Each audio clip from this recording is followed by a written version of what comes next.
할머니와 고모 할머니는 깜짝 놀라는 표정을 지었다. 세상에, 이런 음식은 처음 보는구나. 어디서 난 것이야? 할머니, 하늘에서 준 거야. 많이 드세요. 하늘에서 인석이 할미를 놀리는구나. 그래, 어디 한번 먹어볼까? 할머니와 고모 할머니는 음식을 집어 입에 넣고는 다시 한번 감탄사를 연발하였다. 정말 맛있구나. 입안에서 사르르 녹는구나. 그러게 말이에요. 조카가 생전에 굶주린 집의 쌀을 열심히 날라주더니 그 음덕을 저 녀석이 받는 모양입니다. 세상에 과자도 아니고 떡도 아닌 것이 어찌 이리 맛나단 말입니까? 고모 할머니는 내 아버지가 많은 덕을 쌓아서 그 복이 나에게 온 것이다 하였다. 그제야 방에 들어선 동생 녀석은 허겁지겁 음식을 입에 넣기에 바빴다.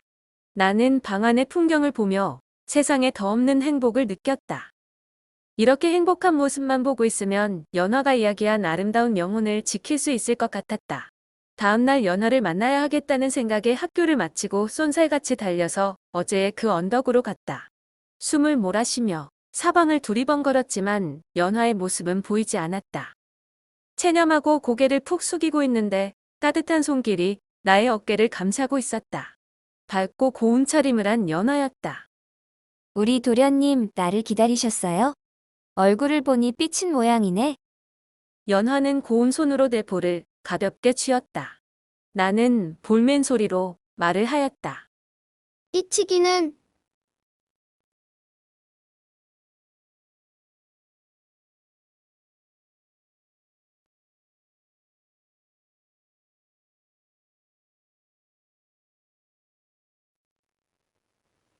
그냥 이곳에서 잠시 쉬었다 가려고 했을 뿐이에요.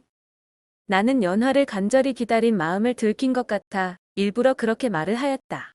연화는 나를 자리에 앉히고 보자기를 끌러 음식을 앞으로 내밀었다. 어제의 음식보다 더 귀해 보였다. 아직 한 번도 보지 못했던 과일도 있었는데 한 입 베어 먹으니 달달함이 꿀맛처럼 느껴졌다. 음식을 먹고 있는 나를 보며 연화가 말을 하였다.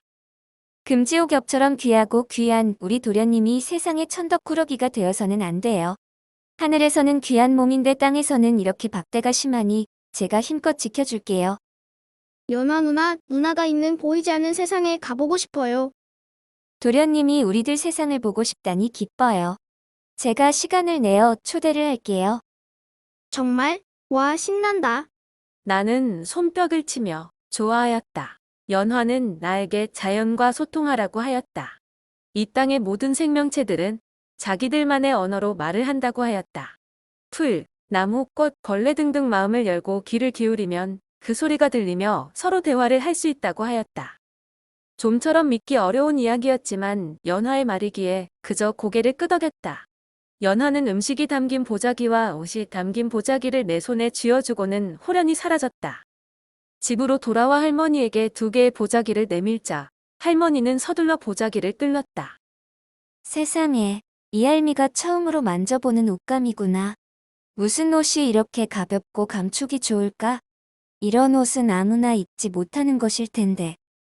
할머니는 옷을 입어보고는 방 안을 빙그르 돌면서 기뻐하였다. 나도 얼른 옷을 입어보았는데 마치 햇볕을 몸에 감싸고 있는 것처럼 따뜻하였다. 동생에게 옷을 입혀주고 우리 3사람이 마당에 나와서 행복한 표정을 짓자 낮은 담 너머로 우리를 본 동네 사람들의 눈이 왕방울만해졌다. 그들은 힐끗힐끗 우리 가족을 바라보다가 고개를 갸웃거리며 골목을 지나갔다. 우리 집은 길가에 위치했고 담장이 많이 낮아서 길을 지나면서 집 안이 다 보이는 형세였다. 우리 뒷집에는 동네에서 소문난 부자가 살고 있었는데 동네 사람들은 부잣집 사람들이 입는 옷보다 더 귀하게 보이는 옷을 입고 있는 우리 모습을 보고 많이 놀랐다. 부잣집 주인은 아버지의 친구였지만 아버지가 돌아가시고 나서는 우리 가족에게 냉랭하게 대하곤 하였다. 이렇게 귀한 음식과 좋은 옷을 입고 있자니 겨울이 겨울처럼 느껴지지 않았다. 며칠이 지나자 동네에는 먹을 것이 없어서 또래의 아이들이 영양실조가 걸리거나 감기에 걸려서 고생을 하였다. 하지만 우리 형제는 오히려 쌩쌩하게 동네 골목을 다른 박질치며 누비고 있으니 동네 사람들의 눈에 매우 신기하게 보였을 것이다. 부잣집 아이들처럼 기름진 음식을 먹은 것 마냥 우리 형제는 언제나 화색이 도는 얼굴을 하고 있었고 밝고 명랑하였다. 겨울이 깊어가던 어느 날 연화는 나를 자기들의 세상에 초대한다고 하였다. 연화의 뒤를 따르던 나는 어느새 울창한 소나무 숲에 들어섰다. 이곳은 학교를 오가다 보면 건너편에 위치한 산인데 아직 한 번도 가까이 가본 적이 없는 곳이었다. 이 산의 이름은 산능선에 흙으로 쌓아올린 성이 있다고 하여 토성산이라고도 불리고 옛날 전쟁 중에 망을 보던 자리가 있다고 하여 망산이라고 불리기도 하는 곳이다. 꼬불꼬불 이어진 소나무 숲길을 따라 산새소리와 계곡에서 흐르는 물소리를 들으며 한참을 걸어 들어갔더니 처음 보는 마을이 신기루처럼 호련히 나타났다. 항상 보던 작은 산 속에 그렇게 아름답고 신기한 마을이 감추어져 있을 줄은 꿈에도 몰랐고 누구에게 들어본 적도 없었다. 산 입구에 들어설 때만 하여도 온 산이 눈으로 덮여 있는 것을 보았는데 지금 이곳은 따뜻한 햇살이 가득하고 온갖 꽃들이 피어 있었다. 분명 바깥 세상은 깊은 겨울인데 이곳은 마치 따뜻한 봄날의 풍경이 펼쳐져 있으니 머리가 혼란스러웠다. 처음 보는 과일 나무가 곳곳에 있어서 눈이 어지러울 지경이었다. 천천히 마을 안으로 들어서니 걱정이라고는 전혀 없는 얼굴을 한 선량한 사람들이 거리를 오갔다. 연화는 커다란 성처럼 지붕이 뾰족뾰족한 집으로 나를 안내하고 맛있는 음식들을 꺼내놓으며 먹으라고 하고 전망로 같은 높은 곳에 데리고 올라가서 멀리 떨어진 좋은 경치를 보여주기도 하였다. 전망루의 모습은 활짝 핀 연꽃이 긴 대롱 끝에 매달린 모습이었고 그곳에 올라 사방을 보니 아름다운 세상이 끝도 없이 펼쳐져 있었다. 성처럼 보이는 집들은 온갖 꽃과 수풀에 가려 보일 듯 말 듯 하였다. 이곳 사람들은 작은 마차를 타고 이동을 하며 말처럼 생긴 날개 달린 짐승이 마차를 끌고 매우 빠른 속도로 달리는데 땅에서 구르는지 공중에 떠서 구르는지 쉽게 분간하기 어려웠다. 어린 마음에도 그 세상의 풍경은 꿈속의 장면 같다는 생각이 들었다. 연화가 살고 있는 집도 성처럼 생겼는데 주변에는 넓은 호수가 거울처럼 맑은 모습으로 고여있고 호수 위에는 연꽃이 활짝 피어 만발했다. 연꽃 사이로 작고 큰 물새들이 날아다니고 벌과 나비들이 연꽃에 앉아 콧가루를 뭉치며 춤을 추고 있었다. 무척 평화스럽고 아늑한 감정을 느끼게 하는 연꽃 호수의 풍경이었다. 연화와 함께 올라갔던 전망루는 그 연꽃의 호수 위에 지어져 있었다.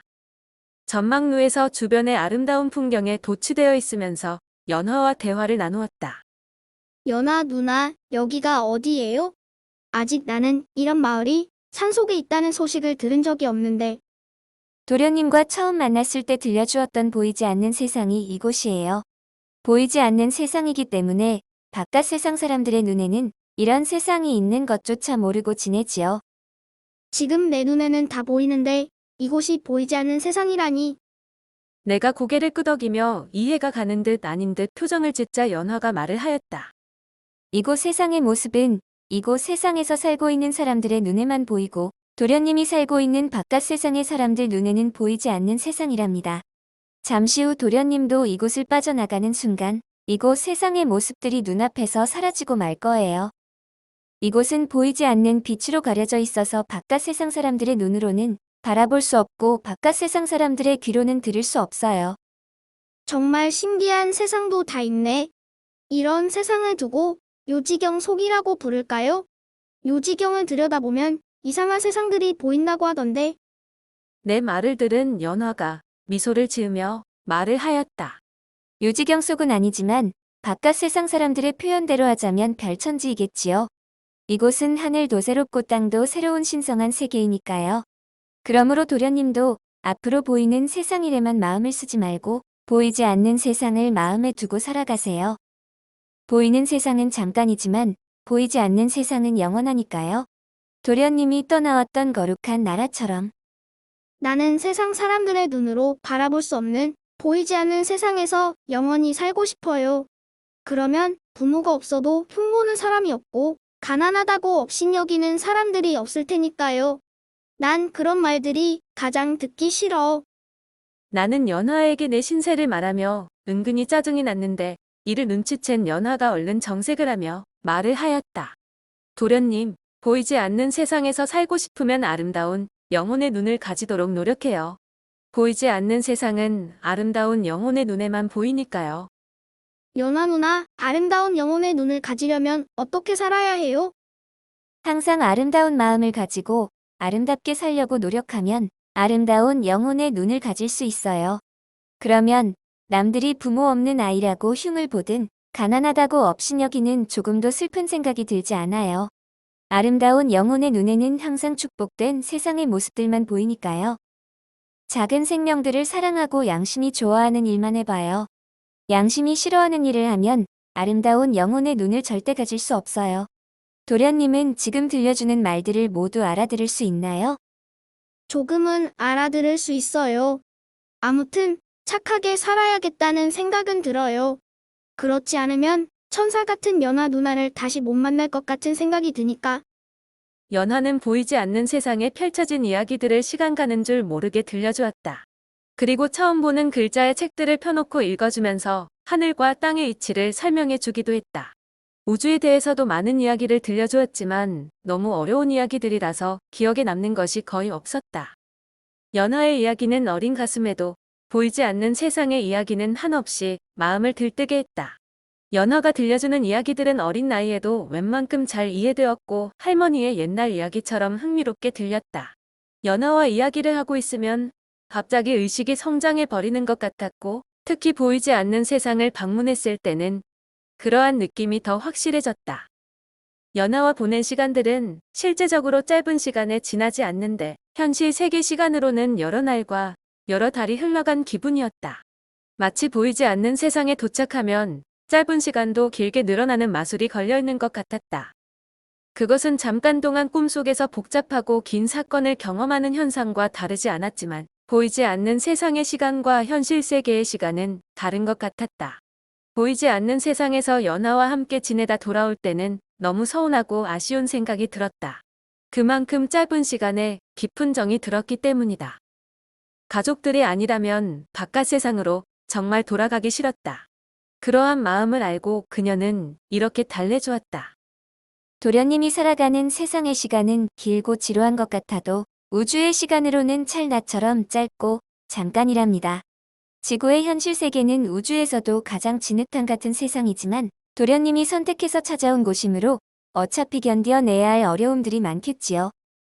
그리고 마침내 현실 세계를 찾아온 도련님의 목표를 달성하고 아름다운 그 세상으로 다시 돌아오게 될 것입니다. 도련님이 앞으로 세상을 살아가면서 슬프고 마음 아픈 일들을 겪을 때 이 연화를 생각하세요. 그림자처럼 도련님 곁을 지켜줄게요. 연하는 여러 가지 격려와 힘이 되는 말들을 내게 들려주었다.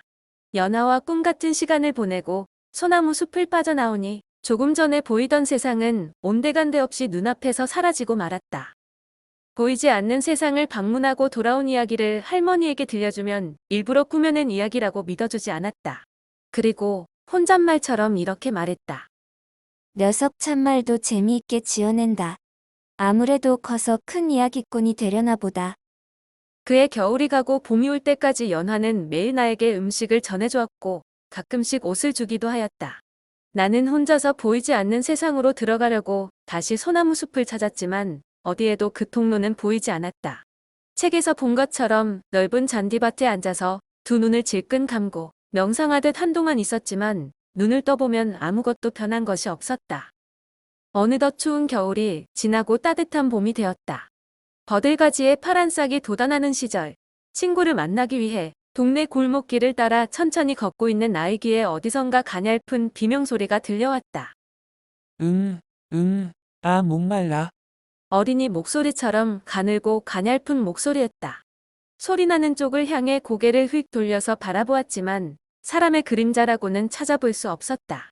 고개를 갸우뚱거리다가 다시 터벅터벅 앞을 보고 걷고 있는데 또다시 똑같은 목소리가 들려왔다. 나 이제 목말라 죽을 것 같아. 물. 조금 전처럼 들리는 비명소리에 다시 뒤돌아보았지만 여전히 사람 모습은 없었다. 나는 발걸음을 멈추고 사방을 두리번거렸다. 보이지 않는 목소리의 정체가 너무 궁금하였다. 호기심 반 두려움 반으로 천천히 주변을 살피기 시작하였다. 그때 어느 집 담 너머에 버려진 화초 한 그루가 눈에 띄었다. 봉숭아 꽃나무였다. 버려진 꽃나무는 시들시들 뿌리채 말라가고 있었다. 화초라고 하지만 시들어가는 모습이 불쌍하다는 생각이 들었다. 그래서 잠깐 동안 눈을 떼지 못하고 바라보고 있는데 신음소리가 또 들렸다. 나 좀 살려줘요. 나 좀 살려줘요. 그 신음소리는 시들어가는 봉숭아 꽃나무에서 들리는 소리였다. 꽃나무의 말을 듣자 나는 이것이 연화가 말한 자연과의 대화로구나라고 생각하면서 살금살금 봉숭아 꽃나무 곁으로 다가갔는데 신음소리는 여전히 들렸다. 그 봉숭아 꽃나무를 집어서 들고 물이 흐르는 개울가로 가서 담가주었더니 조금 전까지 시들어가던 줄기와 잎들이 싱싱한 모습으로 되살아나기 시작했다. 보잘것없는 화초 한 그루이지만 기운이 없이 시들어가다가 물을 머금고 다시 소생하는 모습이 대견하고 신비롭기까지 했다. 되살아난 꽃나무를 들고 집으로 돌아와 화단에 정성 들여 심어주었다. 그리고 밖으로 다시 나가 약속한 친구들과 놀다 돌아왔더니 화단에 심어놓은 화초는 따가운 태양의 열기를 견디지 못해 다시 시들시들해져 있었다. 시들해진 꽃나무에 물을 주고 이번에는 그늘까지 만들어 주었다. 축 늘어져 있는 꽃나무이지만 행복한 표정을 짓고 있는 것 같았다. 이튿날 일어나서 아침 일찍 화단으로 나가보니 시들시들하던 화초는 어느새 생기 왕성한 모습으로 곱게 서서 나를 반기고 있었다. 나중에 그 꽃나무가 무럭무럭 잘 자라서 다른 꽃보다 더 화사한 꽃망울을 터뜨리기 시작했다. 그리고 나를 볼 때마다 반가운 인사말을 보냈다. 사랑해, 사랑해. 나도 그 꽃나무를 볼 때마다 사랑한다는 말을 되뇌이면서 다정하게 화초의 손을 잡듯 꽃잎들을 쓰다듬어 주곤 했다. 꽃잎을 쓰다듬으면 짜릿하게 떨리는 진동이 전달되어 왔다. 그 봉숭아 꽃나무는 그의 유난히도 화려한 꽃망울을 많이 터뜨렸고 자신의 분신인 예쁜 씨앗들을 화단에 잔뜩 뿌려놓고 삶을 마감했다. 보잘것없는 화초 한 그루와 나눈 감동적인 인연이며 추억이었다. 그 후부터 말 못하는 식물이다 하여 함부로 꺾고 뽑아버리는 습관이 내게서 모두 사라졌다. 아주 어릴 때는 내게도 작은 생명체들을 함부로 하고 괴롭히는 못된 버릇이 있었다. 친구들을 따라서 이유 없이 개구리나 뱀을 장난감 삼아 괴롭히고 귀엽고 예쁜 곤충들을 붙잡아서 못살게 한 적도 많았다. 시들어가던 봉숭아 꽃나무를 살려준 후 나의 감성은 매우 순화되고 어질게 변했다고 고백할 수 있다. 그 후로는 나뭇가지 하나라도 함부로 꺾거나 작은 곤충의 생명이라도 함부로 여기는 버릇이 사라졌다. 모든 생명체는 작거나 크거나 모두 소중하다는 생각이 들기 시작했다. 나는 모기나 파리 같은 해충이 주변에서 성가시게 굴더라도 살생하는 버릇이 없고 멀리 가도록 쫓아주기만 하였다. 나는 고독한 세상을 살아가면서 말 못하는 식물이나 미물들과도 얼마든지 친구가 되어 우정을 나눌 수 있다는 체험을 얻었다. 봉숭아 꽃나무와의 인연으로 더욱 화초들을 사랑하게 되었다. 그리고 틈만 나면 화초밭으로 달려가 무언의 대화를 속삭였다. 예쁜 꽃망울을 터뜨리고 있는 화초나 아름다운 열매를 매달고 있는 나무들을 보면 저절로 말을 걸고 싶은 욕구가 생겨났다. 대부분은 혼자 말을 건네고 혼자 대답하는 독백이었다. 가끔씩 내 말에 동조하는 화초를 만나게 되면 오랜 시간 동안 그 옆에 머물며 수다를 떨기도 하였다. 어느덧 연화가 알려준 자연과의 대화가 한층 연그러 가고 있었다. 내가 살던 시골집 마당의 화단에는 봄부터 가을까지 수많은 화초들이 자라고 꽃을 피웠다. 나는 천성적으로 화초를 좋아했기 때문에 여기저기서 얻어온 화초들로 언제나 화단이 가득했다. 화단에 가득 피어난 화초의 꽃망울들을 바라보고 있노라면 저절로 마음이 황홀해져 견딜 수 없었다. 특히 가을이 되어 화단은 물론 마당 구석구석, 대문 입구까지 온통 휘늘어지게 피어난 국화나 코스모스 같은 꽃물결을 바라보고 있노라면 마음은 저절로 환상적인 기분에 들떠지곤 했다. 산들산들 불어오는 가을 바람에 흐느적거리는 꽃송이들은 마치 하늘의 선녀들이 떼지어 내려와 무아의 경지에서 천상의 군무에 열중하는 풍경 같기도 했다. 그러면 내 마음은 저절로 꽃과 하나가 되어 어울리고 싶지만 꽃송이들은 자기들끼리만 어울릴 뿐 나를 외면하고 모른 채 하는 느낌을 받을 때가 많았다. 어릴 때부터 고독에 빠지기를 좋아했고 외로움을 잘 탔던 나는 너무 고독한 순간에는 방 안에서 윙윙거리는 파리 소리조차 반갑게 들릴 때가 있었다. 외로운 순간에는 작은 벌레에게조차 말을 걸고 싶고 풀숲의 작은 꽃잎에게조차 말을 걸며 외로움을 달랠 때도 많았다.